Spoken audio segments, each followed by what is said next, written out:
Let's talk a little bit about annuities. Now, you normally hear me say that I'm not a fan of using an annuity as an accumulation vehicle. They don't work very well in that arena many times because of the level of expenses and the commissions paid out to the advisor.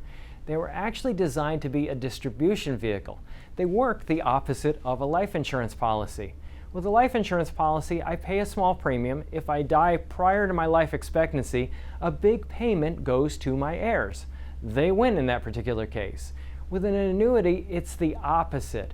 When I have $100,000, just to use an example, and I give it to an insurance company, let's say that I have a 10-year life expectancy, and let's also assume that there's no return on the underlying investments. With a 10-year life expectancy, the insurance company would look at it and go, oh, $100,000, 10 years, $10,000 a year.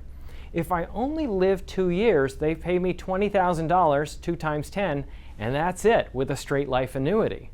No more payments go to my heirs. I lose and my heirs lose in that particular case. If, however, I live 20 years, they will have paid $10,000 times 20 or $200,000, and I only gave them $100,000. I win in that particular case.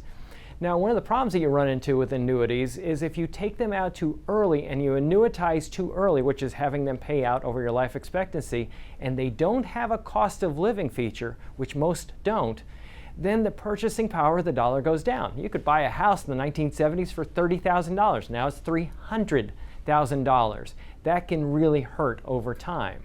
Now, there are annuities that actually do have COLAs or cost of living allowances, and they have them where you pay for a period certain, but you always lose some kind of a benefit as far as payout, and you have a reduced payout when they add those features.